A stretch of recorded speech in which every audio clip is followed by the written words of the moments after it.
आकाशवाणी भोपाल से प्रस्तुत हैं प्रादेशिक समाचार।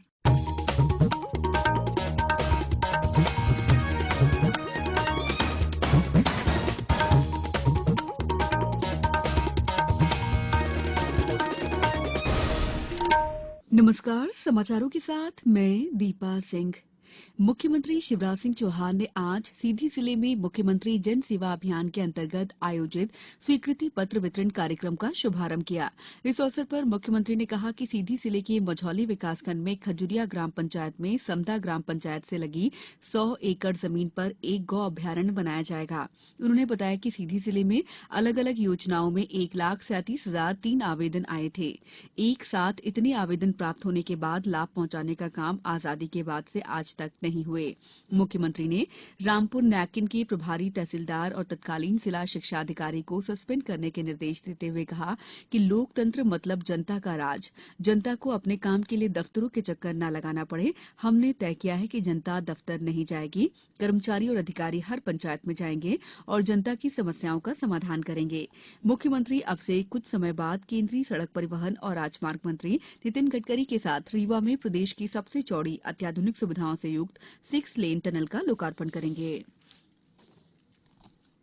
कौशल विकास और उद्यमिता मंत्रालय सोमवार को 25 राज्यों और केंद्र शासित प्रदेशों के 197 स्थानों पर प्रधानमंत्री राष्ट्रीय प्रशिक्षु मेला का आयोजन कर रहा है।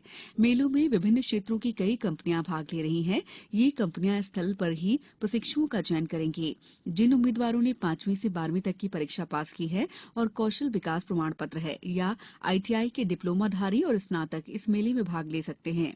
कौशल विकास और उद्यमिता सचिव अतुल कुमार तिवारी ने बताया कि सरकार का लक्ष्य देश भर में इस माह के अंत तक 10 लाख और 2026 तक 60 लाख प्रशिक्षुओं को अवसर प्रदान करना है।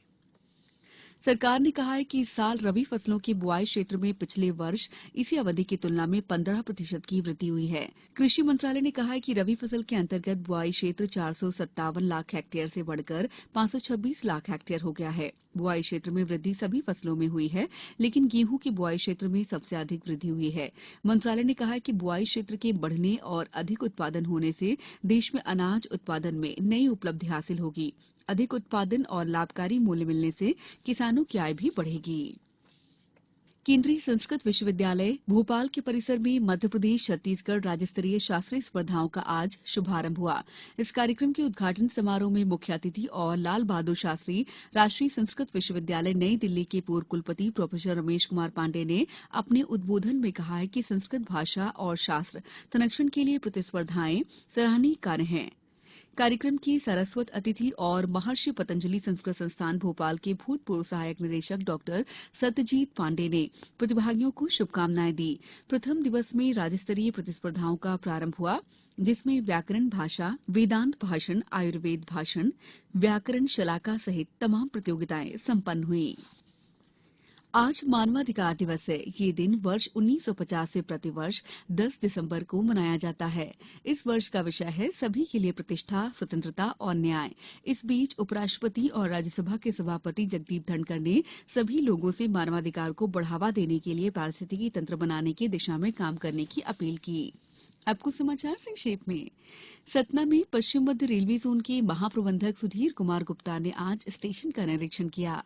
टीकमगढ़ में आयकर अधिकारी द्वारा आयकर और TDS से संबंधित समस्याओं के निराकरण के लिए 12 दिसंबर को सेमिनार का आयोजन किया जा रहा है। शिवपुरी जिले में ग्वालियर संभागायुक्त दीपक सिंह ने नामांतरण, बंटवारा और सीमांकन के लंबित प्रकरण 30 दिसंबर तक निराकरण के निर्देश दिए हैं। आगरमालवा में राष्ट्रीय क्षय नियंत्रण कार्यक्रम के अंतर्गत स्वास्थ्य विभाग की बैठक में कलेक्टर ने टीबी के प्रारंभिक लक्षणों का ग्रामीण और शहरी क्षेत्रों में व्यापक प्रचार प्रसार सुनिश्चित करने के निर्देश दिए। इस बुलेटिन में इतना ही। नमस्कार।